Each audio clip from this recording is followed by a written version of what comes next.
The fuck you looking at? We the basketball pimps. Dr. Ball's in the house, slinging truth like limp dicks in the gym. Yo, Dr. Balls roll deep, pockets kings from the north to the east, ballin' like a motherfucker, pockets fat, Glock cock. We the squad that knows all, spittin' facts, no cap. Hustle from the streets to the booth, stacking racks off rap. Scrawny clowns try to front, get your wig pushed back. Don't try to fuck me around, pussy, that's a lyrical attack. West Coast cruise in the 6-4, hydraulics bounce the beat. East Coast bar slice deep, leave you leaking in the street. Loyalty's the code, fuckers ride or get ghosted. Betray the fam, end up floated like a snitch in the ocean. Dr. Balls diagnosed the game, he the doc with the prescription. Truth serum, straight fire, burn your weak ass conviction. Dr. Balls in the house, ballin' like a motherfucker. Pocket has it, tells it like it is, no suckers getting covered. Balls knows all, yeah, the realest in the spot. Don't try to fuck around, scrawny clown, get popped. Dr. Balls in the house, ballin' like a motherfucker. Street code certified, better bow down or suffer. Yeah. From the trap to the mic, we pimp the game like hoes on the ab. Surviving bullets and bullshit, now we laughing from the pad. Bitches flock to the pod, thirsty for that raw feed. Dr. Balls drop knowledge bombs, make them kneel and concede. Hustle never stops, flip a dub to a milli overnight. Enemies plot, but get folded, we the kings of the fight. G-Funk vibes sliding through the hood with the top peeled back. East Coast punchline crack jaws, leave your grill intact. Nah, scrawny motherfuckers bark loud but fold under pressure. We the basketball pimps, dunking on you clown for pleasure. Loyal to the soil, rep the block till we bury. Dr. Balls in the house, podcast legends never hurry. Dr. Balls in the house, ballin' like a motherfucker. Target toss it, tells it like it is, no suckers getting covered. Dr. Balls knows all, hey, the realest in the spot. Don't try to fuck around, scrawny clown, get popped. Dr. Balls in the house, ballin' like a motherfucker. Street code certified, you gon' burn down or suffer. Yeah. Final round, silly fuck scatter like roaches when the lights hit. Dr. Balls built an empire off the grit and the fight spit. From slinging dope dreams to viral streams on the net. We expose the fakes, watch them sweat, place your bets. Motherfuckers envy the glow, try to dim with the shade. But we armored up, street codes engraved like a blade. Ballin' harder than Shaq in his prime, rim shatter supreme. Like the past, close to the streets, living life like a fiend. Scrawny clowns stay pressed, but we don't entertain. Dr. Balls drop the truth, leave you stained in the pain. West Coast laid back killers with East Coast killer instinct in the house forever. Bow down, that's the distinct. Dr. Balls in the house, ballin' like motherfuckers. We know all. Tell it like it is. Fuck around and find out, clown. Peace.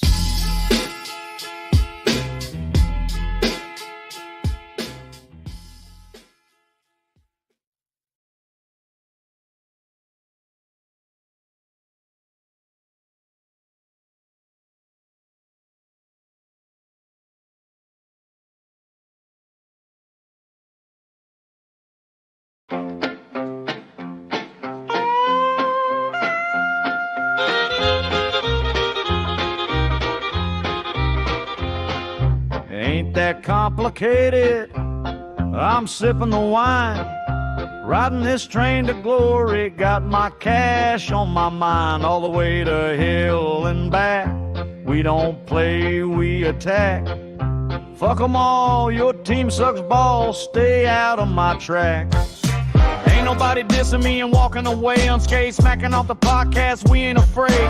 Rolling in these streets like a king, reaching for the paper until the final bell rings. Up in ya, where the hustle never sleeps. Bitches talking still, but they ain't too deep. We riding that glory, train full of fire. Light away, motherfucker, we're going higher.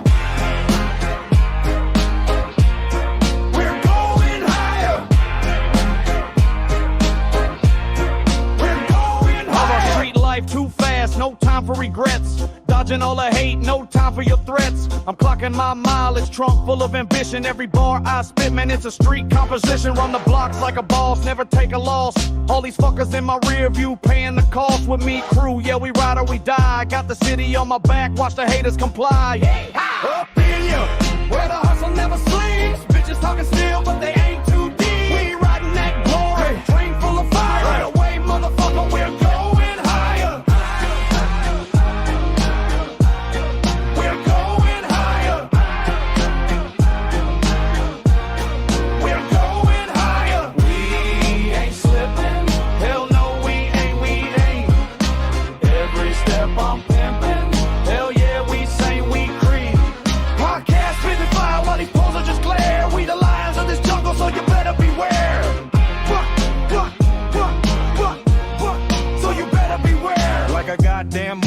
start a show.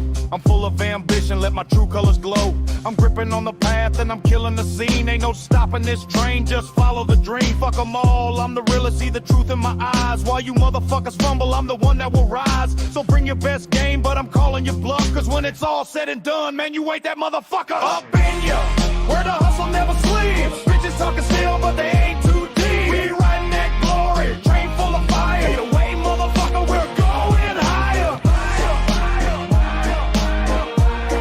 We're going higher. We're going higher.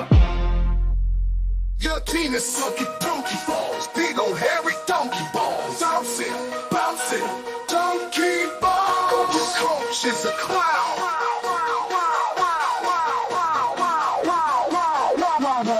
Your team is sucking donkey balls, big old hairy donkey balls.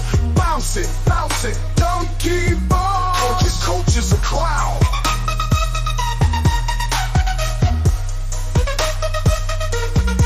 Your team is sucking donkey balls, big old hairy donkey balls. Bounce it, donkey balls. Your coach is a clown.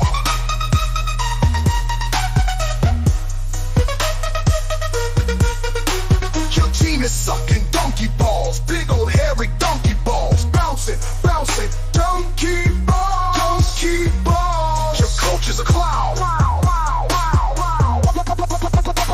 Your coach is a clown.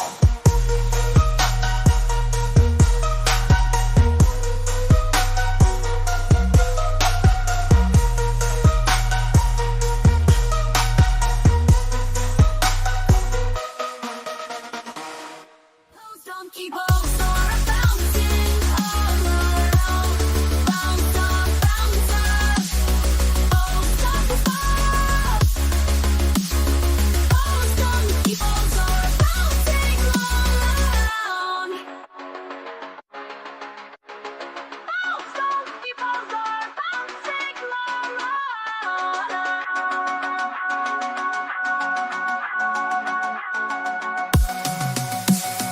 Those donkey balls are bouncing all around. Those donkey balls are bouncing, making all praise.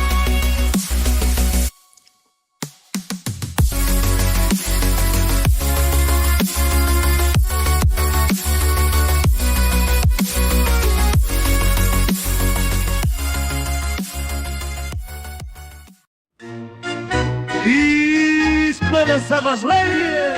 Yes, these motherfuckers right here. Fuck them. We don't want to talk about them. It's getting boring as fuck.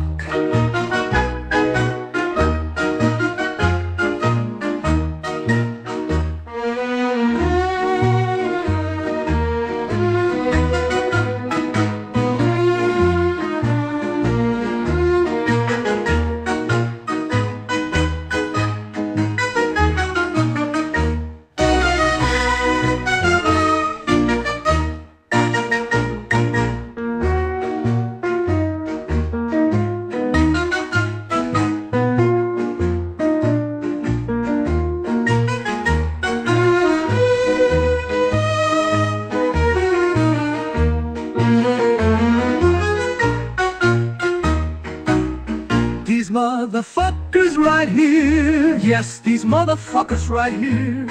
Fuck them. We don't want to talk about them. It's getting boring as fuck.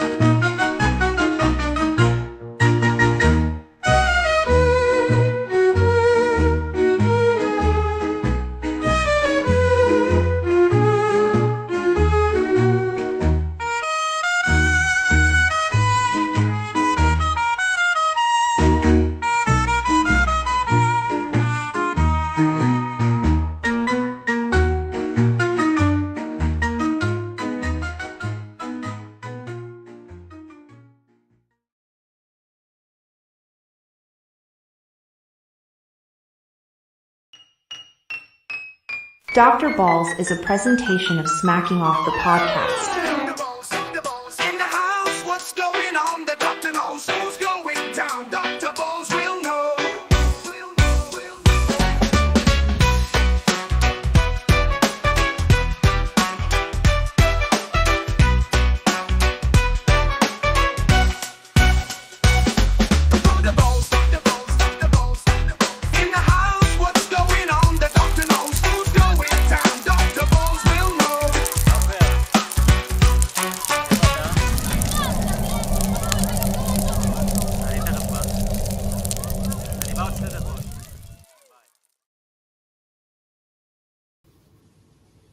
All right, everybody, welcome back to Dr. Balls, a production of Smacking Off the Podcast. What's going on with you, Doug? What's going on, man? All the fun and excitement in the whole world. Let's see. I think we got somebody else here. Yeah, we do. Who all we got here? Mr. Ed. Mr. Ed. You're sounding chippy, man. You was under the weather lately. Now you're sounding funky like... Actually, I fucked up my wrist last night. I slipped on the ice. Goodness. A man your age shouldn't be ice skating, Ed. No, I was walking from the office to the car, and I slipped and fell, and I was a little bit... I didn't hit my head, but I was a little disoriented. Like, what the fuck happened? But it's a sprain. It's all right now. It's, the pain right now is like a 3. Is it your right hand or your left hand? It's the right, so I can't even, You can't even, That's one of the reason I became a drummer, Doug, is to make sure that both hands can work an equal way. You know what I'm saying? Yeah. Absolutely. So are you saying you can switch hands, Bob? I can change hands and gain a stroke. Okay. A guy at the sports book calls it gooning, so I'm on the gooner IR right now. Goodness. Well, hey, so it's snow. Is it snowing your way this minute, Ed? No, we got the snow last Saturday and Sunday, a little bit into Monday. It was supposed to come again, but now it's not. The problem is it's been so cold, it didn't melt. Yeah. Well, that's what happened here. Yeah, Al Gore's global warming is about to fucking kill us, dude. Oh, it's awful. It's snowing here right now, and the snow of the last 2 weeks hasn't melted, and it's been, until this morning, it's been single digits every day since that first big natural snowstorm. I think that was the first news story about global warming that was on the internet that Al Gore invented. Yeah. Oh, yeah. He invented global warming and the internet, didn't he? Mm-hmm. Yeah, that's what he said. Absolutely. He's the greatest. What would you call those guys? Con man? No. No, he's an inventor. But do you know the real story? He's a great guy, Bob. Do you know the real story behind why global warming has become such a hot issue? I think that I do, but Ed, maybe. I think it's to give government more control over us, so that we don't use all their resources up. And that may be true. It's money. If these scientists don't say that there's all this global warming going on, they don't get the money to continue to do the research. Absolutely, they lose their grants. Yep. And there's also was a report from the UN. And I think 2008 or 2009, it said the goal of it was so that third world countries would rise up, first world countries would drop down to the level of third world countries, and third world countries would prosper. Cool. And then you got the second part of this, Doug. The most important part of it is obviously Al Gore never watched In Search Of. No, he didn't. Is that the one with Leonard Nimoy doing the talking? Yeah. So in Search Of, Leonard Nimoy narrating an episode called "The Coming of the New Ice Age." Oh yeah. I knew that it was the Ice Age back in the 70s. That's what they said was coming. Oh and then they changed it to global warming, and now it's just climate change. They're just saying, no, we don't really know what's going to happen. We just know it's bad. Well, you can't be a climate change denier, because then I don't deny climate change, because the fact of the matter is the climate of the earth has changed over and over again throughout its entire history. Absolutely. It's in a state of perpetual change. Yes. So there's, we're coming out of an ice age right now, so the globe probably is warming a little bit. Oh, yeah. We're in the interglacial period of the Holocene Ice Age. Now, are there anybody else here for Smacking Off the Podcast that would enlighten us anymore with the comings and goings of the Ice Age and college basketball, or is it just you and I and Ed tonight? I think it's just us, but I think that it was Sean's idea that we do a show tonight. So he'll probably be on. He's probably making it being fashionably late. Yeah. Hey, yeah, Sean usually shows up about 10 after. Yeah. So we just caught him early, and then that's all right because we can talk to him because. And I'm real proud of Michigan this week. Y'all had a big week, man. Yeah, we do. And I mean, how did you feel about beating Michigan State? Loved it.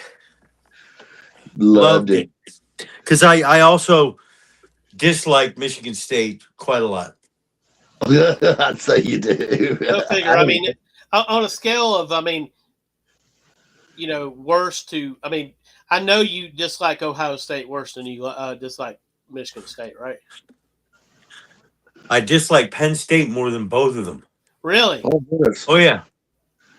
And they're not even a real Big Ten power. They're just somebody's been added to the Big Ten. So I found that I've never cared for Penn State. When I started getting into football in the '80s, Bama and Penn State was a regular season thing for the first 5 years that I watched football. So, did you ever have the feel that they weren't quite legit? That all those wins didn't really mean nothing, Doug? well, I did see them win the national championship once, and that was in '86, '87. Yeah, most of the time it was a lot of hype, and it didn't go anywhere. Oh yeah, because I saw a lot of that because we got some Penn State on TV here. Not so much when I moved to Florida, but there was some of it on TV here, and they were real complimentary of Coach Paterno, and he did do a lot. But those teams never quite really broke through it. And even the '86, '87 title could be disputed. If you compare to other teams, what they did and how the bowls worked out. If you listen to Chris Scully, the '94 Nittany Lions would have beaten Nebraska, which I don't really believe, but no. There's no way. I just believe they would have crushed them in powder like they did everybody else. Yeah. Well, they didn't crush Miami in the powder, but I think Miami would have beat Penn State that year as well. That's true. But they didn't crush Miami in the powder because they had a problem, and that's what Miami had linebackers and they stayed home. Yep, and that was in the Orange Bowl, I believe. Yes, because Miami was one of the teams that the original option or the old school option, you might as well call it, of the 60s and 70s. They were the team that laid down the blueprint on how to stop it. Right. And it was a beautiful thing. And now the way the RPO works is just I don't know, it's a gimmick. It makes so much sense to me, but that used to be something you could make a snap decision on anyway. If I looked and I seen somebody was crashing down and I probably shouldn't give old dude the ball, I might keep it and head to the outside anyway. But we're on basketball. But I think the trends in football change all the time. People are convinced that all out passing offenses like we see from LSU in 2019 that's the only way to go. You couldn't win a national championship any other way. You just had to have guys take the top of the defense. But sooner or later, people catch on to stuff. They say, "Oh, you're gonna go." So, and there's talented quarterbacks too. Yeah, I know. So that was the aberration. I'm curious about that. If we were going to do another historical show, Doug, compare a lot. There's a lot of talk in modern. So a lot of people, recency bias means a lot. Recency bias. Right. So for me, 95 Nebraska was one of the greatest teams I ever saw. There were teams in the late 80s, early 90s of Miami that I thought were some of the greatest teams I ever saw. Right. And then I saw USC teams when I was a kid that were unbelievable. They had fucking Marcus Allen, right? And so I didn't really have any doubts about those teams were the greatest, because there was something about them that stood out to such a degree, right? Whether it was the ability to dominate the line of scrimmage like Nebraska and have a quarterback that made great decisions, right? Whether it was the defense of Miami in the late 80s, early 90s, which I felt was some of the best I ever saw in college football, right? And or if you're going on to the domination of the line of scrimmage on the other side of the line of scrimmage by USC in the John Robinson days, that was some powerhouse shit. And then you go back to the way the Bear Bryant did it. And I'm privileged to have watched probably the last 8 to 10 years of that. and the precision of how they did things, right? So there's so many different ways that these teams are all-time greats. Well, so now that you have recency bias, and we don't care about how great those were anymore, right? Then you got to think 2019, LSU, maybe 2000 was 2009 the first championship for Saban, Alabama. Yes. Right, 2009. That to me, it's an all-time great team. I don't know what others think about it. And then because of the way they dominated both sides of the line of scrimmage. I honestly believe. I mean, as an Alabama fan, I get the thing about being undefeated. That's a big deal. But undefeated is not the end all be all. Now 2009 was a good team. I think 2012 was a better team. And that's the team that fucked around and lost to Johnny Manziel, but they still came back and won it all. But yeah, I don't know. I mean, we can never have the privilege of watching those two teams play each other. But but they had great discipline, and they had great ability to control the line of scrimmage, incredible running backs, quarterbacks that didn't mess up, right, and some awesome. Great wide receivers as well. I mean, those teams put tons of players in the NFL. So now, if you're talking 2009 Alabama, they had a receivers coach that year that we probably all know sitting here on this show. Does anybody know who it was? Kirk Cignetti. Yes, sir. So now I'm getting to that. So these are the great teams that, if you have recency bias, I believe these are the truly great teams. And it's Ohio State a couple years ago is debatable, but not really. I don't feel like they are to the level of 2019 LSU or the two Alabama teams we talked about, or Indiana this year, especially historically in perspective of what Indiana is and was, right, and the kind of talent they had. So to me, when they have those arguments, they don't really talk about, to them, it's about who went to the NFL, how many yards this guy or that guy had, how dominant a player they were, on and on and on. And certainly, in terms of numbers, 2019 LSU is hard to beat on paper.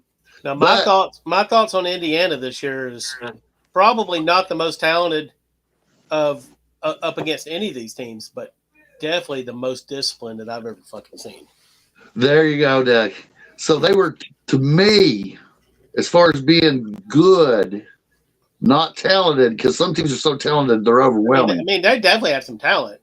I mean, you can't be that disciplined and be that good unless you got some talent. That's a talent in its own self too. The self-discipline is a talent of its own as well.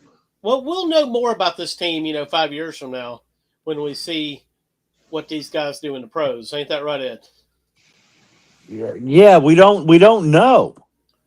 No, we'll learn a lot. I mean, when they get in the pros, if they don't measure up in the pros, we're going to know.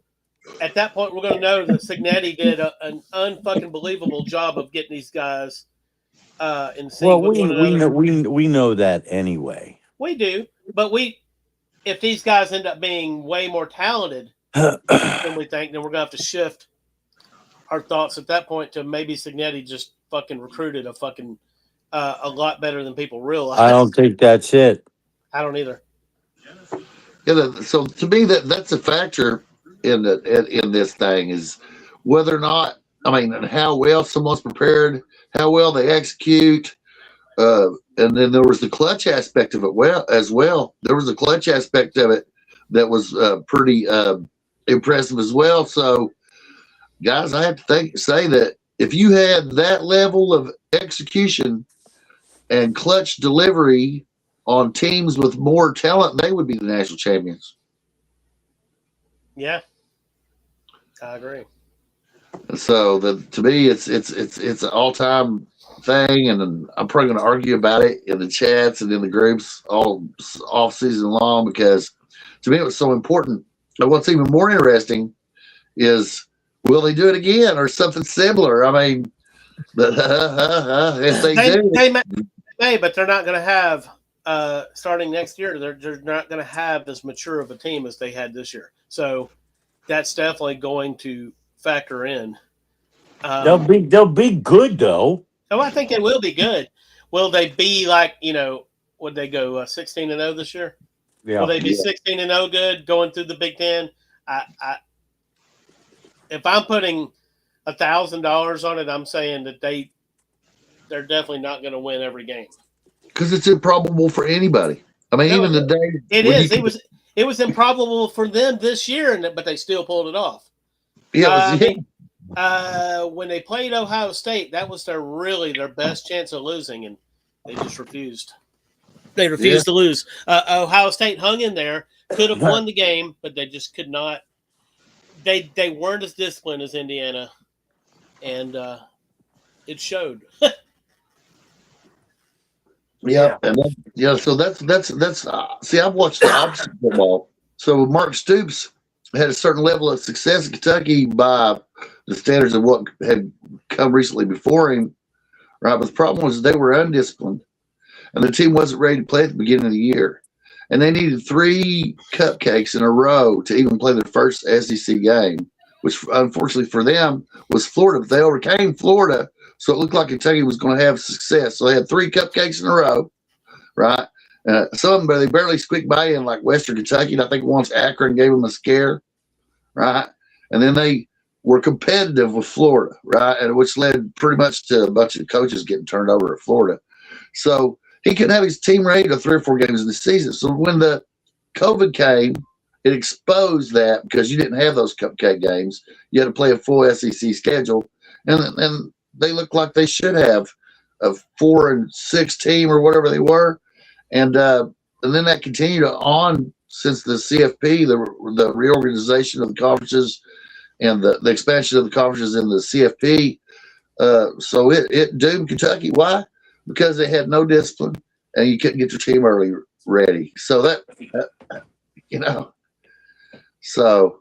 It's so important that in coaching to get that done, to get guys organized on the same page and making good decisions from the beginning. And a lot of them do it by dumbing down the playbook, whether it's offensively or defensively, so you're less likely to make mistakes. But in those situations, mistakes are so critical because you've dumbed it down that anybody that fucks up has screwed the whole thing up. Absolutely.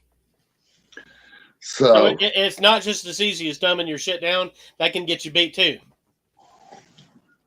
Absolutely. And then you got predictability, especially without execution.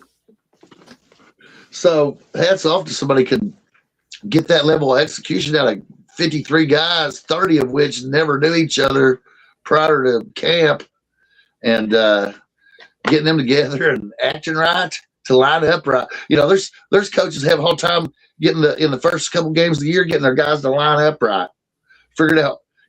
You see stupid penalties like a receiver is covering or not covering another receiver, just by the way they line up, that kind of stupidity, who your guy is, what's your zone, what's your gap, what's your coverage, and they, and so you need an experienced guy that knows the systems that they're going to tell you right in the middle of the line there. Say, Arthur, he looked back at me, he goes, you're man.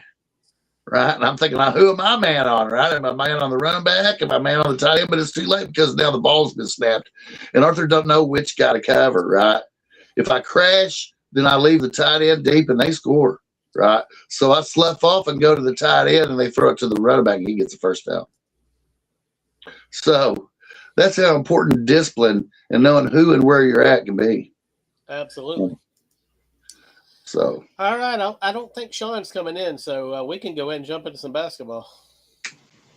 Let's do it. And as we talked about earlier, Michigan is now number 2. Arizona's still number 1 and undefeated.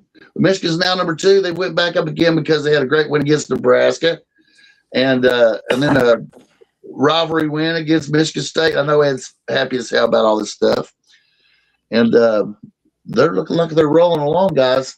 And then we had. I wish Dickie was here because we had some controversy with Alabama and them signing the foreign player from the G League, and he played. They lambasted him during the game, guys, and the crowd was hard on him. And not only that, Florida smoked Alabama. It was ugly. Yeah, I seen it. and they Yeah, and that's what it was hard to watch. it was hard. It was hard to watch. Even if you hated Alabama, which I don't hate Alabama, but in basketball, but Florida played as well as they possibly could, and Alabama made every mistake and could hit the broadside of the barn. So I'm glad they got that out of their system, Doug. I mean, they may got it out of their system. They may just be practicing up for the future there, Bob. Practicing for the future, he says. Mm. So let's see who they got. Let's see what their deal is now. After that game and where they got them ranked at, I think Clemson, Louisville, St. John's, Tennessee, Arkansas. I think Alabama's fell out after that loss, so they fell out of this version of the top 25. Which one? They did. I mean, they've got 7 losses, so. Yeah, but that's interesting. Michigan State dropped to 10 after that loss. I mean, when you lose to one of the best teams, it don't hurt you too bad. Nebraska's still number 9. Florida raised up to number 14. And in the game we're talking about, their guy, Alex Condon, finished with 25 points and 7 rebounds at 100-77. That's like an NBA game. And the Gators is Saturday at Texas A&M. That's pretty racist. The Gators 16-6. They've got a chance. And obviously they won the Natty. If they don't win again this year they're not going to trip. I mean, but they're getting pretty impressive as a program because that's championship number 3 or 4 since the 90s. Did they win any in the 90s? I don't think they did. They won. Or early 2000s when Billy Donovan was the coach. They won 2 back to back. I think they won in I'm going to say 2006, 2007. Yeah, I believe that's right. So they won back to back ones in them days, and now they've got that's 3. So they haven't quite caught up to Indiana, but Indiana is. So hold on now. When's that other one? What's that? You're counting 3. When's that third one? Last year. Oh yeah, sorry. They won the championship last year. I know basketball moves so fast. Even the national championship of football, moves so fast. You're ready to move on to the next year. And the days before the CFP, you didn't remember what the 3rd or 4th ranked team did at the end of the year. Until the preview come out and you read about it again. Mm-hmm. You didn't care about that unless somebody got fucked, right? Then you remember that real well. But now with the CFP, I mean, there's so much media still continuing on. Look at me. I've been talking about college football. We're on a basketball show. So that's how exciting it is. Oh, yeah. And I've got something exciting that I'd like to talk about in what has happened this week.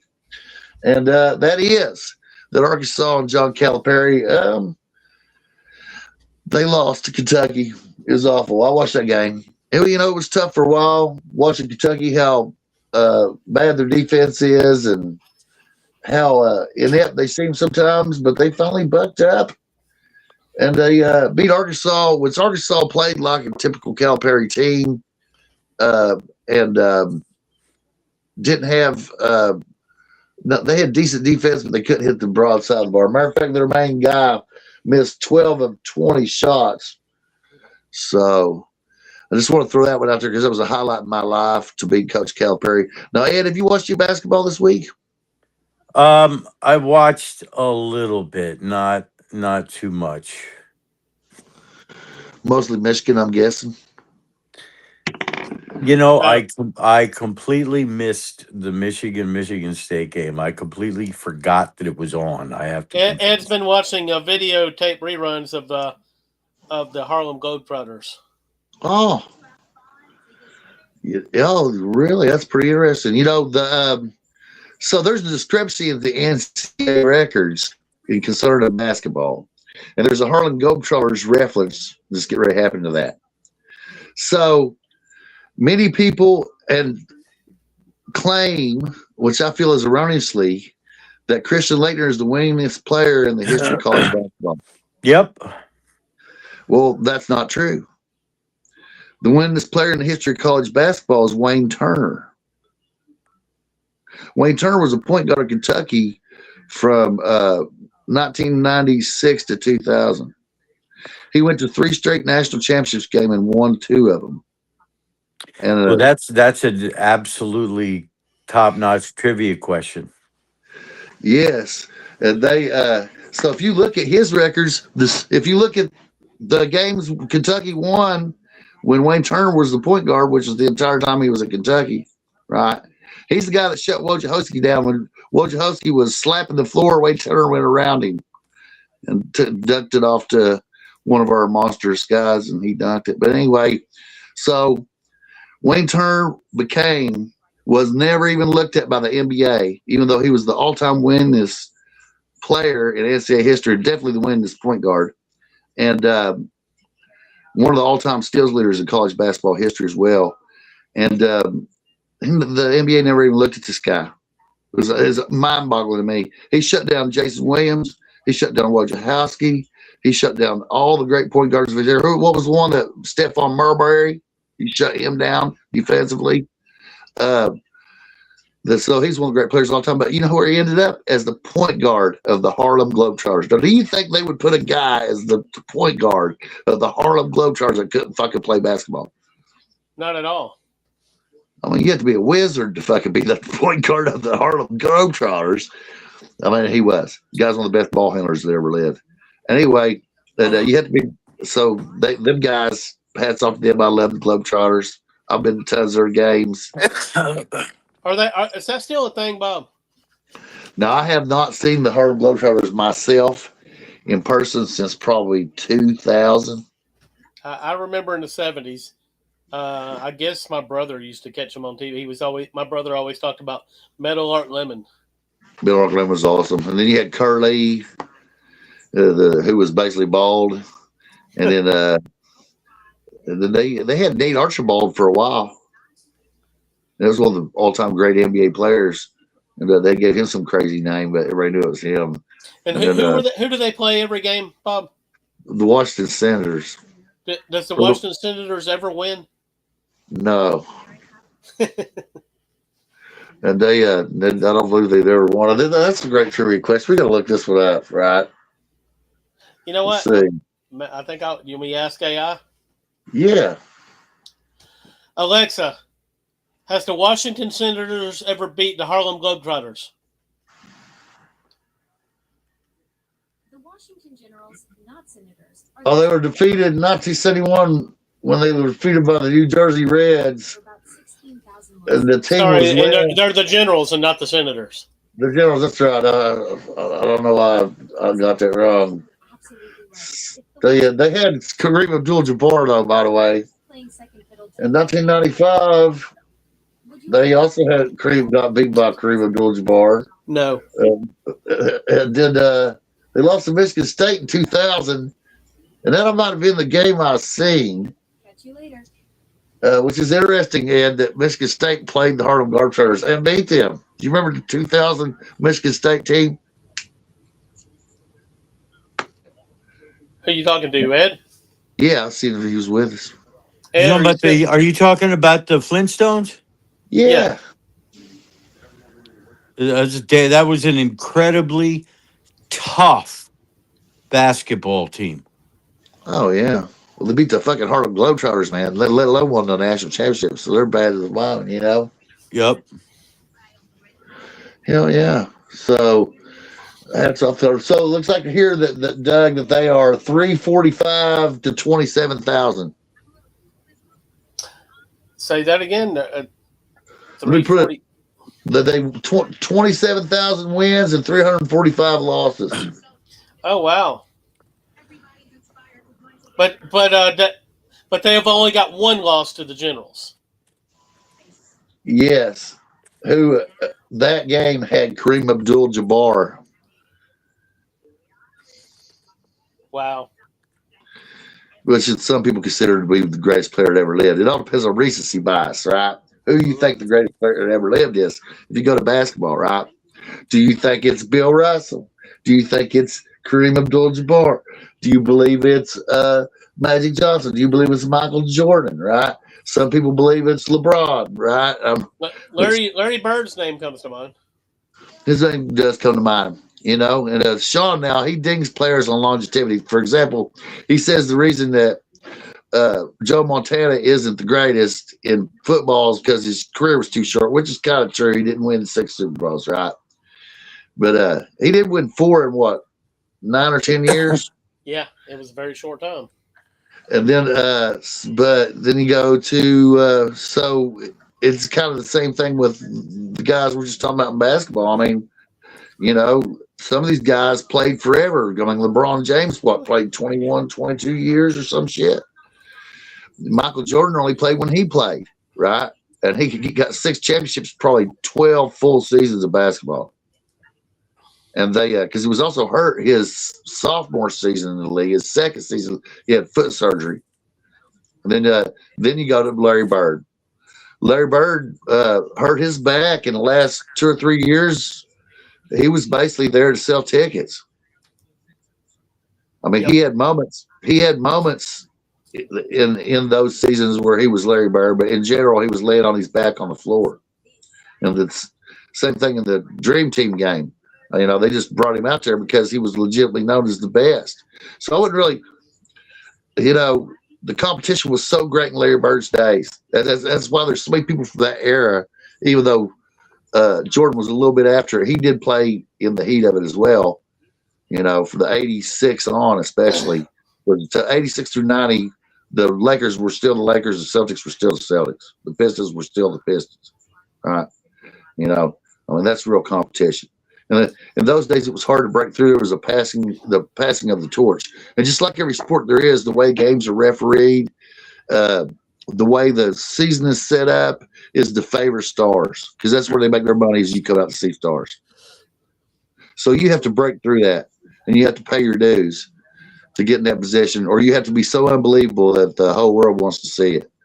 And so, you know, it's hard to pick the greatest out of all that, but Kareem Abdul-Jabbar is definitely one of the greatest ever lived. I think he won 5 or 6 championships, a bunch of MVPs, every defensive honor, every offensive honor. He had an unstoppable shot that nobody could, no matter what, you couldn't stop his shot. So tell me, just curious, when did he start being known as Kareem Abdul-Jabbar and from Lou Alcindor? I think it was like 70 or 71. It was. I know that when he went to the Bucks, let's see, when he went to the Bucks, was he still Lou Alcindor? That's a good question. I'd say 70 or 71. Like when he went right after he went pro. I still remember my granddad talking about Lou Alcindor, and of course Cassius Clay. My dad too. My dad refused to call them. Absolutely. My granddad refused to call them by their chosen names, by their Islamic names or Muhammad names or whatever. And they, the same thing with my dad. My dad claimed to hate both Cassius Clay and Howard Cosell, but yet I never seen him miss anything that they were ever in. Yeah, because it was entertaining as shit, Bob. Yeah. It was entertaining as shit. You know, and you can love to hate people. Just like I hope the people are listening tonight, I hope they love us. But on the other hand, if they love to hate us, that's fine. They should comment and tell us about it. Makes me think about our old number we had. Now, Ed, do you know about our old phone number we had? No. It was the smack line. It used to be, I don't remember. 304. It had a West Virginia area code, 304-765 bait. Bait. Yep, I remember that. And so you could call this West Virginia number and you could complain to Smack It Off the podcast. Of course, you had to understand that Doug could record that, right? Yep. And do whatever he desired with it and use it any way he wanted for all of our entertainment. So, or he might decide to put you on the show. You never know, all based on that call. We just couldn't. It was that point where the phone thing was kind of losing favor, and you just couldn't. I mean, we probably should have set it up where they could just send us a voice recording, without a phone number, and maybe we'll try that. Yeah, maybe we're gonna reactivate the smack line, but it won't be a line at all. It'll just be a place for them to send voice recordings. We'll give it a fictional number. How about this? 166 fuck you. There you go. Do you like it, Ed? Absolutely. Oh, so it's got to go on in. All right. It's So gotta go. what are we looking at here in the next week? I'm dead Yeah. serious. I'm going to watch some college basketball this week. Oh, well, then I Next guess. week. So you should watch Tennessee and Kentucky's rematch. It's going to come up on Saturday. How's Kentucky looking, Bob? They Since are, the last time we talked. they're adequate. And they're just not playing any defense to make me think that they might be a championship basketball team. I mean, I hate to say it, but they can score in bunches when they get hot. But they did impress because of the fact that they played a team with great defense and scored enough and played enough defense to win at Arkansas. So, I was encouraged by that a little bit. But really, they're just not together. They don't have chemistry. I don't think they have chemistry. They just don't look smooth out there together, and there's really nobody to go to when things are tough other than Oweh. And Oweh's not really a shooter. He can deliver defensively, and he fights hard for the ball, and he can drive it. But he's made a few big shots, but he's not really a shooter. So I don't see how they're going to win the championship. And they'll be in the tournament. They might even go Sweet 16, but I don't think there's a big enough improvement that they can make to win the championship, which is the standard at Kentucky, right? How about at least the SEC? They're going to give the SEC a run. Well, one of the interesting things about a shooting team is if they get hot, just like Alabama has been known to do, they can win the SEC tournament and definitely improve their seeding position. Now, as far as the regular season, I don't believe it's going to happen. So I'm looking through games here. Penn State, Michigan, I believe the Michigan probably stuff. I'm trying to find another one. That's a good one on Saturday. Tennessee and Kentucky, the rematch. So that's not looking too good. So there's a bunch of games the next 2 nights, but none of them are really earth-shattering. Let's see. Usually Thursday, Thursday, and Saturday are the biggest days, but they're playing a lot of Wednesday and Friday games these days. So, yeah, UConn at St. John's Friday night at 8 o'clock. That's must-see TV. UConn's number 3. We were going to mention them before the show's over, and they're playing at a high level. Well, hey, guys, let's welcome Sean. Hey, gang. Sorry for my tardiness this evening. Well, hey, you came just in time. We just started really getting into college. We talked for 15 minutes about the Harlem Globetrotters, Sean. Yeah. Still waiting for a win, aren't they? Who's that? Or did the Generals finally get one? They got one in 1971. We looked it up, Sean. Yeah. Wow. That was, by the way, for anybody that's interested, that's the year I was born. Oh, awesome. So I did not catch that game. Damn it. Ed did. I think Ed was there. Ed was a referee in that game. Yeah. Wait, which game was that? The 1971 Generals win over the Harlem Globetrotters. So there's a Globetrotters. Yeah, I was in the youth referee program. That's right. Oh. Hallelujah. I agree with Robert though. Yeah, I think that St. John's UConn game is going to be a barn burner. But I'm just happy that there's no video of when I used to hang out with Henry VIII. So Wow. That'll be important shit. That's everything with Henry VIII led to execution. Everybody wants to steer away from execution, We're trying to avoid that. Ed, with AI and shit, we can come up with something, Ed. Oh shit! So what else, Sean? I'm really going to watch some college basketball this week. Let's go back to that game for started watching college basketball yet? I'm dead serious this time, Sean. It'll be conference tournament week, and you're gonna say, okay, I'm gonna finally. I will definitely watch that week. I I got to bring you something about that game, guys. What I'm trying to get out about UConn and St. John's. How much you think a ticket starts at for that game? Is it at Madison? Yes. Oh man, probably cheapest ticket, probably $300. Oh, they undercut it, but still significant at $191.76. Wow. Yeah. So, Sean, I did watch a basketball game this week. Which one? Alabama and Florida. Uh, I wished I didn't. Florida's they're kind of doing what they did last year. They kind of fiddled around the first half of the season. They fiddled their dick right up our ass. And then towards the middle of January, they started, gelling, and they're looking like this could be another year that they're going to be a tough team. They're physical, they're big. I mean, you're not going to beat them down low because they just got too many tall trees down there. So if you can't beat them shooting a three, you're in for a long night. That's the highest ranked SEC team at the moment, isn't it? Them or Vanderbilt still up there? I haven't looked at the rankings. I believe Vanderbilt's behind them, but I'm not sure. Tell us, Bob. What's that now? Who's the highest ranked SEC team? As far as I can tell, it appears to be Vanderbilt. And I'm looking at them. They play Oklahoma at 3:30 on Saturday. Well, what's their ranking? 15. Well, you said that earlier. You said Florida was 14. Oh, well, then Florida's the highest ranking SEC team now. So they. Well, there's two different polls. I'm looking at two different polls. I was looking at something else up. I'm distracted because I was trying to find another great game for you.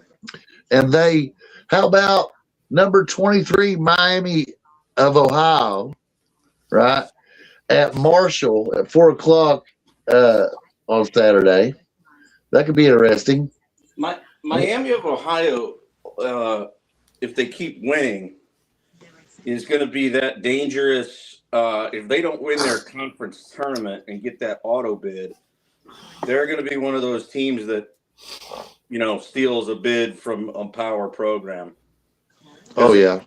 They're running great, and they are a good team, but their strength of schedule is not good. That's true. Now, Marshall's been recently a tournament team. One reason I brought that up is they have a chance to upset them home, but to this point, Miami of Ohio is undefeated. I don't think that Marshall's that good. But I think we should keep MAC is not what you call a power, like even in the mid majors, is not a great basketball league. Right. And so, who was the guy that played for Miami of Ohio that took them to the tournament? Like a tall, dark-headed guy, he had a little bit of an NBA career. Zerbiak. Walter Zerbiak. Yes, I was trying to remember him the other day. Let's see. He's still on CBS Sports Network every now and then talking buckets. Oh yeah, that's true. He's pretty knowledgeable. Marshall's 6-4 in the Sun Belt and 14-8 in overall. So yeah, that's not what you call. That's not really helping Miami. But the problem is for these, it's similar to like what Doug always talks about in football is, if you're a good mid-major, these power teams don't want to schedule you in the non-conference. They're just not, because you're going to go through an SEC or a Big Ten schedule. Why risk another loss putting a good mid? You want to put the bottom teams in those leagues in your non-conference. So I don't know who's last in the MAC right now. That may be on the verge of changing in college football. College football, I think it's coming around where you're going to want at least one quality non-con, opponent. Yep. But right now in basketball, there's really no incentive, because if you play well in the Big Ten, the ACC, or the SEC, or the Big 12, you'll be in the tournament. yeah, I mean, you look a few years ago, Kentucky lost to Robert Morris at Robert Morris. And But Robert Morris was the 8th seed in that NIT tournament, but Kentucky, for some reason, was not able to use their arena. Oh yeah, In Pittsburgh, I think, right? Yeah, there's me and Kyle Golick went there. There's some pictures of us standing in front of there. He wanted to take me to the place where it happened at. Thank you, Kyle, for rubbing that in person. Well, And, you know there about when Kentucky's down, people are gonna smile and giggle. oh yeah, oh yeah. But Kentucky doesn't stay down for very long. Yeah, No, we you don't want to get to the point where that ain't happening, Bo. Nah, you want like, to you like Alabama did in football with Mike Shula as their head coach. Everybody like, man, y'all don't need to fire this guy. He's doing a great job. Basically, sympathy for the Alabama program. When you start seeing sympathy, things are shit's hitting the fan. Yep. Sympathy from your fucking rivals. You want teams like to continue to, if you're Bama, to storm the field when they beat you, or if you're Kentucky, storm the court when they beat you, because that means, you're irrelevant, you're a power, you're feared, So Kentucky's still there. I think I saw you guys beat Arkansas the other night. That had to feel good. Oh yeah, I mean they yes, because I don't want any bragging rights for Calipari against us, And he lost. He lost though. I mean, how he lost to Kentucky, which was his team played great defense most of the game and couldn't hit shots when it mattered. His main player was like, he missed like 20 shots. So I just think it still boggles my mind. Maybe it doesn't bother you or boggle your mind, but like the amount of NBA talent he had at Kentucky and to only get one ring still is befuddling. Oh yeah, just unbelievable. If you gave Rick Pitino, when Rick Pitino was still young and energetic, if you gave him that talent, he'd have won national championships. He probably would have won 4 or 5. Yeah, and if he'd have stayed, he'd won 4 or 5. And they. Oh, absolutely, yeah, absolutely. I think that was, if he could go back and do it over again, he wouldn't have. Yeah, he should have. I was revisiting that. I thought at the time he would have had the foresight to know, like, the Celtics were in a complete rebuild. That was not the time to go to the Celtics. He wanted the control. See, that was the time when he could get the control, right? If he'd come in there and they were still the Celtics, right, then he would have had to. They would have had a general manager they hired for him and so forth like that. But he wanted complete control, so he had to catch them when they were down. And to him, that's a prestigious thing because he's a Northeasterner. It was a prestigious thing to have coached the Celtics, And he had already coached. They were in a bad cap situation, and they were missing draft picks. Yeah, I think I get it. It's always prestigious to say you're the head coach of the Boston Celtics. It's the probably, unless you talk to Laker fans, it's the most heralded NBA team of all time. But I think if he could do it over again, he would have stayed at Kentucky because, like you said, at least probably 3 natties, if not 4. Oh yeah, his bench won the national championship the year after he left. The year, That was the Tubby Smith team, right? Yeah. Yeah. And of course, his bench won the natty. And there was players coming in. I mean, it'd been unbelievable. And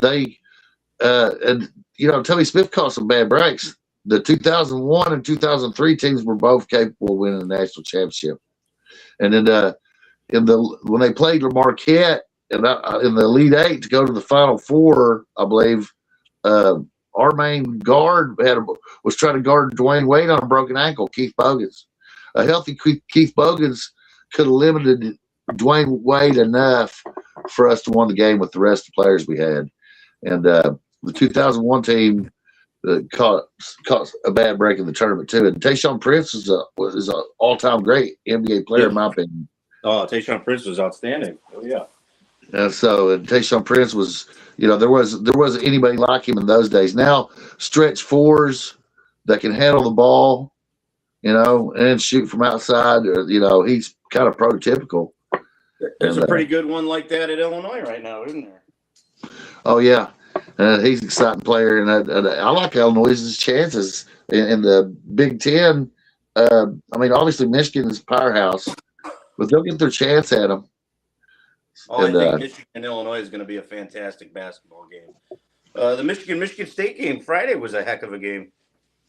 Oh yeah, we've been letting Ed crow about that one a little bit, but he said he missed it. He didn't see it. I caught the second half of it. Ed, you didn't watch it?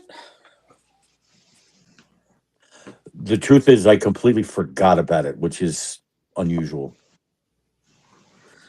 I figured you'd have that circled on your calendar. First time Michigan's won up in East Lansing since what, 2018, 2017? Been a while. Yeah, that was a big win for you guys. And kudos to the coach, Dusty May. I mean, Michigan State comes all the way back, takes the lead. Things are looking bleak, and he regroups them. I think it was on a TV timeout. I don't think it was an actual timeout, but it was a TV timeout. Got them refocused, regrouped, and the last 5 minutes, they really played some excellent basketball. That's a damn good team in Ann Arbor. Damn good team. Oh yeah. Now, just some scores is what's happening now that you'll find interesting. Here's one you'll find interesting, Sean. UConn's playing Xavier right now, and they're up 67-39 with 11:23 left. UConn is they're like a anaconda, man. They just slowly, like, you'll have team, like we were with them Saturday night. We were down 4 with 2 minutes to go in the first half, and I would have said, great. The last 2 minutes and 17 seconds of that first half, they rattled off, four quick buckets to go into half at 11, just like that. And the wind, you could see on the face, the wind was out of the sail. I said, this game's over. I'll watch the second half because I love my team, but you could just tell, like, we fought these guys as hard as we could in 30 minutes of hoops, and we're down 11 at half. Yeah, it ain't happening tonight. And they just do that. They sort of just squeeze you and put pressure on you long enough that eventually you break. And they can beat you all sorts of ways. They can beat you in the inside game. They can beat you on the outside game. I mean, UConn's going to be a tough team if you run into them in March, assuming they're healthy. That's the only way that they're not, if they're not healthy. But if they're healthy, they're going to be tough out because they can play both styles. They can play the physical inside game, or if you want to have a 3-point shooting contest, they'll play that way too. Something I followed Creighton a little bit this year, and something I find interesting, or I don't know if I find it interesting, but I'm wondering about is, can Creighton and other schools like them play the NIL game? Marquette, for example, can they afford to play the NIL game? Yeah, they just have to be a little bit more prudent. I mean, you just can't. You're not going to get the top 5 guys, but if you use your money wisely and build a team of, like when we talk about Indiana and football, you don't need the 5-star guys. If you get maybe a 4-star and some quality 3-stars that want to stick around and build them from sophomore to senior, absolutely. I mean, Creighton's in a rebuild because you just lost 2 guys to the NBA and 2 guys to the G League, and they were out of eligibility anyway. But they're going to graduate and move on. But you lose, Kalkbrenner is, if he's not starting for the Charlotte Hornets, he's coming off the bench and contributing for them mightily. He's in the running. I don't think he's going to win Rookie of the Year, but he's at least in conversations for it. Baylor Shireman's coming off the bench in Boston and giving quality minutes, last I checked. And then Ashworth and Alexander are in the G League trying to further their career, and they'll probably end up in Europe most likely, because I just don't think they have the size to play in the NBA. But when you lose that kind of talent off your team, and I went through our roster today, it's mostly, sophomores and freshmen, and we have way too many guards on the roster. I think we have 8 guards on the roster. We only have 3 forwards. So it's gonna be a down year, and there's gonna be attrition. Some of these guards are gonna have to go elsewhere, and he's going to have to use the portal to find some forwards, and frankly, the other issue is the lack of. Right now, they kind of remind me of St. Mary's. They're unathletic and they play a below the rim style of game, which in the Big East, for some of the teams you're playing in the Big East, that's not going to work. You could play that style when you had that 7-1 rim protector in Ryan Kalkbrenner there for the last 4 years, but he's not there. So it's a rebuild. We'll see next year, but they get Marquette, Creighton, Xavier. They got money. They can spend money in the portal. But you got to get the right guy. I mean, Creighton got 2 guys from Iowa that have, to me, not panned out in last year's portal that came over, and that's the risk with the portal. Some guys are going to hit, and other guys they're just not. There you go. Because Who would have thought Nebraska would be where they're at this year? I mean, and they don't have a roster littered with 5-star guys. They're being coached well. And, there's another aspect to this. So we're seeing guys coming back from the G League. We're seeing European pro players now and now we're going to see an NBA guy. Yeah, now we're going to see an NBA guy. So you're getting more. So the Indiana factor in college football of having an older team that's wiser and more experienced may be the route to go. That instead of seeing one and dones and horrible basketball both in the college and NBA, now you're going to see guys that can actually play in the NBA and more experienced players in college. It's going to look a lot like the 79 through 85 time period, I think, Sean. Senior, more developed. I hope you're right. I think the basketball will get better.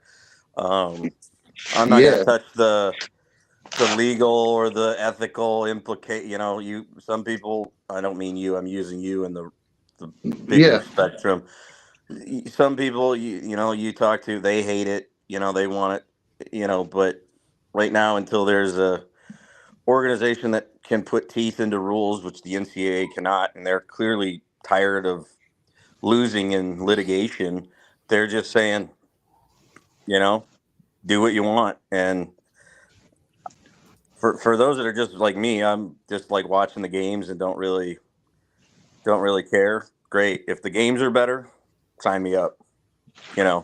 Do people like seeing a 28, 29-year-old guy out there? Probably not. But until there's some sort of enforcement or act, to me, just smile and enjoy the games and, root your team on. And, we'll see who gets to cut down the nets that first Monday night in April. Because the tournament's still going to be great. We all know that. Right? So one of the advantages to getting graduate transfers and getting guys that come from the G League or even from the NBA or foreign players, there's a lot of tape on these guys. You know exactly what they can and can't do. And you can look at them when you're recruiting. You can say, well, I need a guy that plugs in right here, and this is all I need him to do. Now, the downside to getting these kinds of guys who really weren't good enough for the NBA to where they had to return to college or however you want to see it, is that that they're not a superstar on their own. They're not going to carry a team to the championship, even though Johnny Broon tried it last year, right? But that they can plug in to a team and fit a specific role. Well, if you know that and you can fill every role you need, right, and you can fill it relatively inexpensively, then you can win a championship. I have no doubt about that, and especially if you consider who the coach it is. I think you've hit the nail on the head where it's going to be, we talk about, throwing the bouquets at Kirk Signetti, but I think your point is regardless of where you get the guy, what his age is, it's like you said, it's in baseball, they talk about a guy that's really good at like AAA, but then you send him to the major leagues and he can't do it. So they call it like a 4A player. He's in between. He's too good for AAA, but not good enough for Major League Baseball. That's kind of what these guys are. And the right coach, because I need a guy that can just get me rebounds. Can't do anything else, but he can get me rebounds. Can I use that guy in my system? So who's going to be the basketball version of Signetti that can figure all this out and put it into play to be successful? I mean, and I think we ran through it last year. It's very similar to college football, but not quite to that extent. There's not a lot of active coaches with national championships in college. I think we ran through it last year. Is what, like 15 or 14, something like that. Yeah, I mean, there's just not. You got. I mean, for example, we talked about Calipari. Then you have the coach at UConn. Hurley. Yeah, Hurley. Izzo's still coaching, so that's 3. Yeah, then you got Matt Painter. No, I don't think. Well, I don't they think. lost the national championship. That's Yeah, I right. don't think Painter's got. You'd have to say. Painter The doesn't have gentleman one. down at Florida, he's got one now.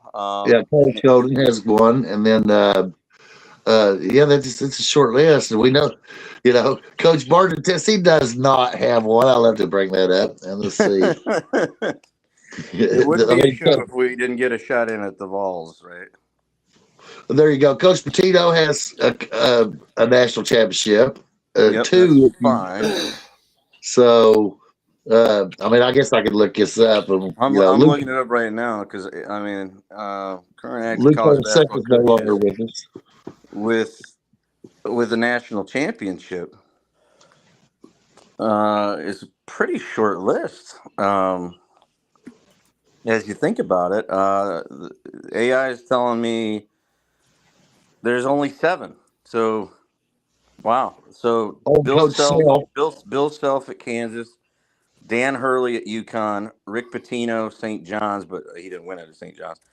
Scott Drew at Baylor, Tom Izzo at Michigan State, John Calipari at Arkansas, and then Todd Golden at Florida. That's it. There's only 7 guys active that have won a national championship.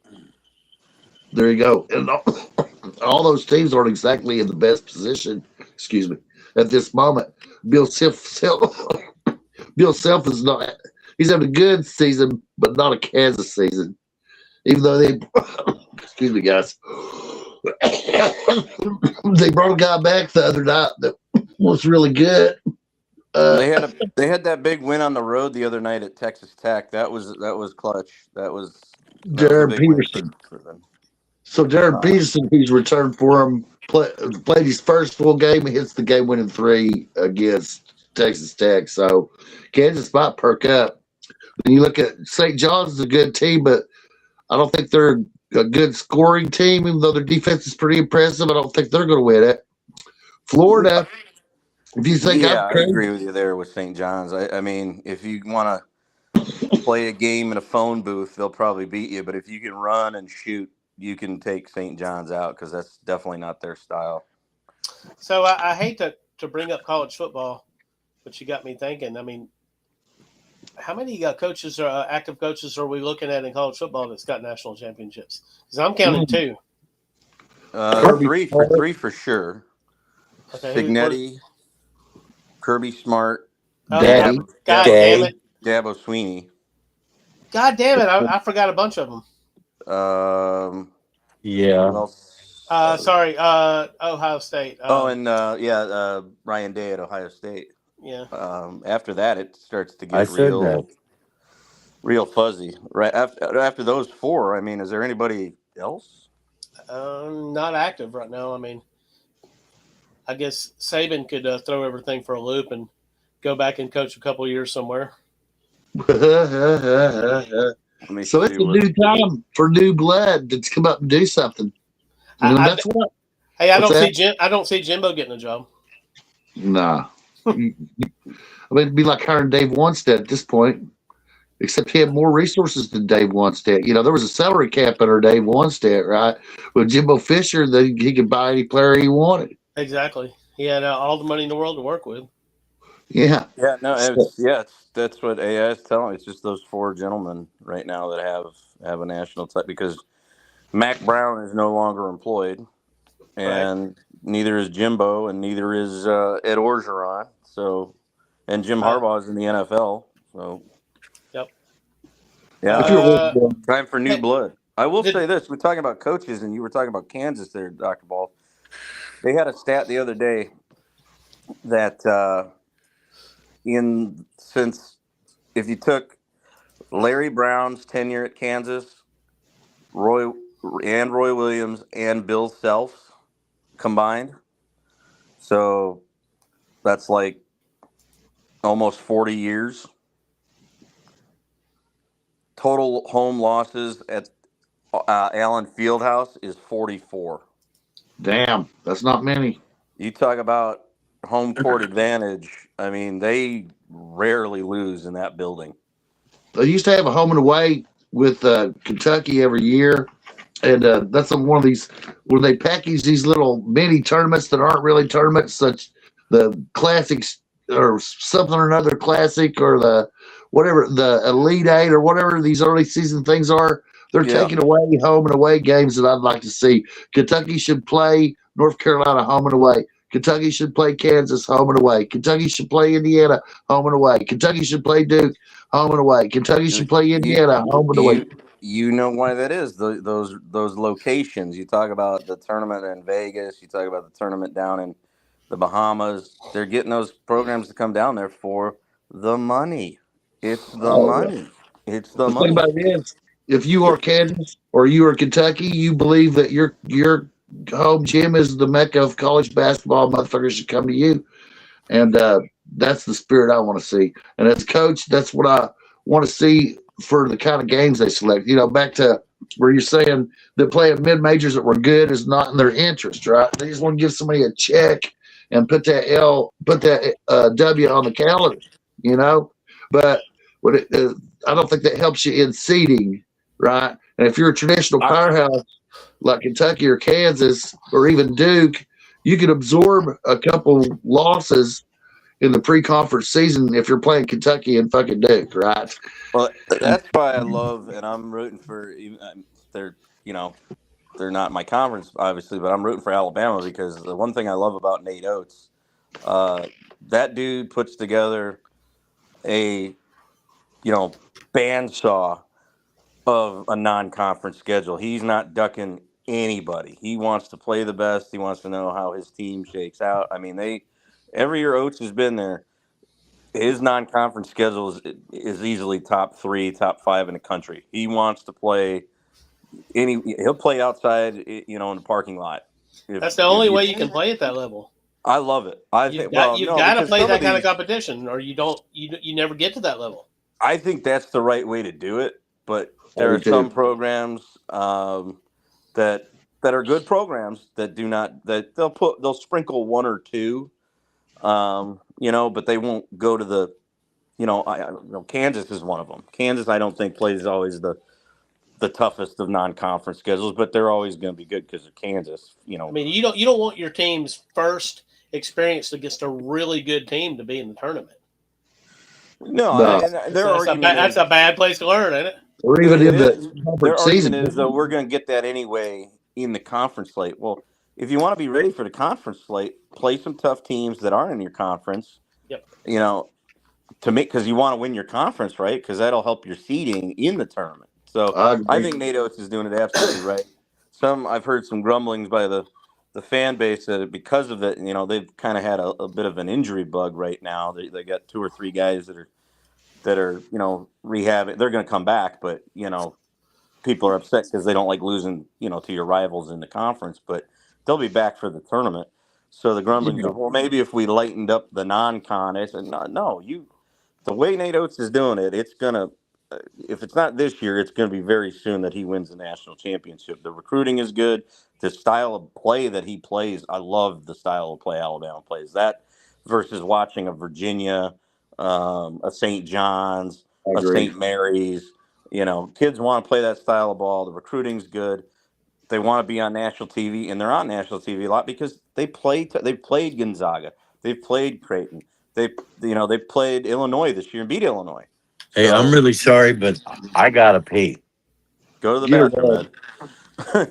But no, the little grumblings I've heard on the interwebs are like, well, Nate Oates is any program right now would kill to have Nate Oates. I agree. They should play who they're playing. And Gonzaga has played a few good non-conference games as well. They just about have to, though.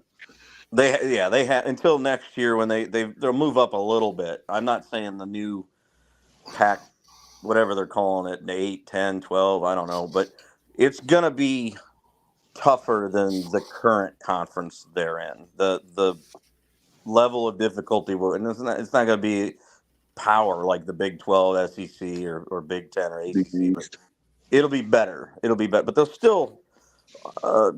The way they built their brand is similar to like how Doug described Florida State before Florida State was a known brand. You got to go on the road, you got to go to some neutral sites, you got to play the tough teams and build your brand that way. And I don't see Gonzaga shying away from that. In Miami kind of did that too. Yep. And like in the late '80s, they still had some deals that they had signed where like Miami played at Michigan and didn't have a return game. Yep. Michigan never went to Miami because Michigan, at the time when that was signed, Michigan was like, "Fuck that! We're not going to Miami. Yeah, you want to play us? You come right here." Yeah. So they did. I think they had to rally to come back and win that game too, if I'm not mistaken. You talking about Miami? Yeah, the Cane. Yeah. Yep. Yeah, I remember. All I remember about that game is that Schembechler was madder than fuck. Which is great. Which is great. We love that. We love an angry. I believe that was Schembechler's MO, wasn't it? He was never happy when they lost. He was mad when they'd win and they didn't win by much. He'd be all pissed and vinegar. But yeah, I that's, to me, you still got to do that if you're a mid-major in college basketball. Is, if Kentucky invites you to come play in Lexington, I mean, you say when and where, and at least can you pay per diem? Because you want to play in those kind of arenas in college basketball. The kids want to play in those arenas. Yeah. I don't remember who told me this. On our way out here, I got to tell this. Somebody, it was an Ohio State guy. It's been in the last 5 years. Tried to tell me one time Schembechler was just as bad as Woody. And he actually worked for Woody. And I'm like, okay, so what's your evidence of this? And he's like, well, I mean, like, he was really close to doing some Woody shit several times. And I'm like, man, that's not just as bad. You know what? Being spirited is cool, but when you lose your shit and go punch a fucking player on the field, that's beyond. Yeah, I don't recall Schembechler ever putting his hands on a. No, Schembechler was a spirited guy, and he got really angry, and there was parallel. Now he did learn under Woody, didn't he? He did, yeah. He was, but he didn't learn. He learned what exactly. Learned what to do. He learned what to do and what not to do, right? That and he wanted Bo to get a head coaching job. Just not his number one arch rival 90 doggone miles down the road.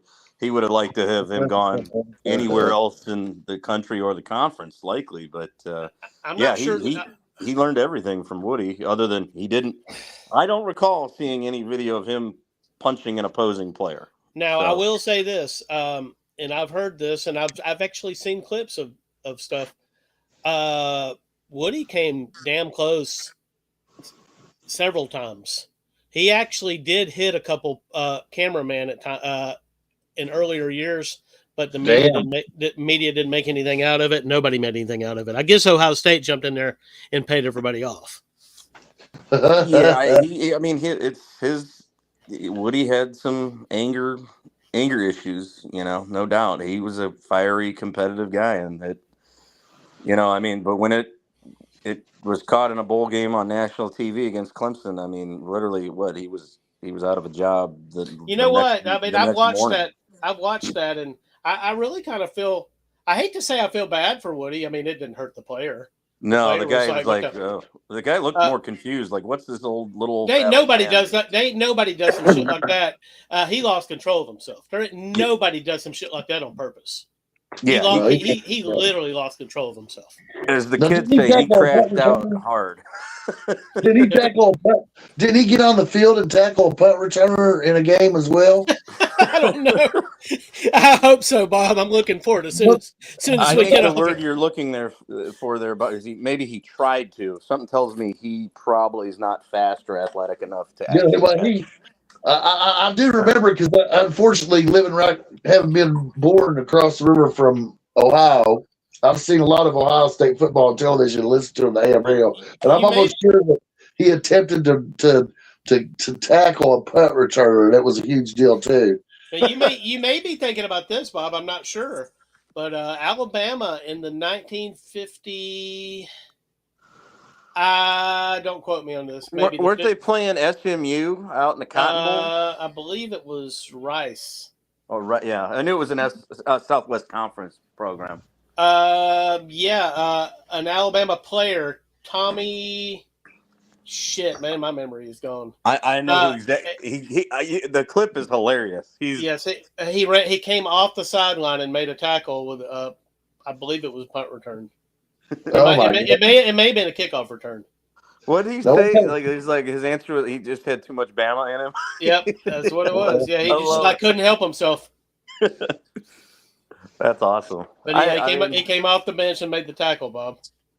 Well, in Aggie land, they just call him being the 12th man, right? That's it. Yeah.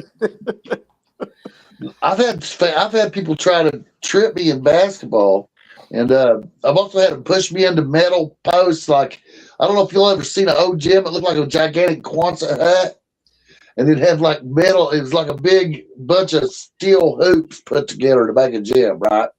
And it had metal posts holding the fucking roof up, right? And right beside the court, I've had people push me into them. I've had fans try to trip me, and I went wide on a guy, so I stole the ball from a guy and acted like I was going to juke to the inside, and then crossed to go over. And when I went around him, I went wide, and somebody tripped me on the sideline. And then we got 2 shots of the ball, which was horrible for them. Fuck them anyway. Hey guys, y'all ready for the Super Bowl? Yep. All right, so we come together and have our big Super Bowl show Thursday night. Thursday night, yeah. Same time, same bat time, same bat channel. Let's do it, Jen. Oh, All yeah. And I'm interested in that, Sean, your take on it, because the Patriots, the fact that they're in the Super Bowl again so soon after Belichick, maybe they are a true blue blood NFL program. They've certainly got things back in order very quickly. That's for sure. There you go. So y'all want to cut her out? Is there anything you'd like to say, Doug? Yeah. Good night, fellas. Fuck your team. Later, y'all. Thank Later.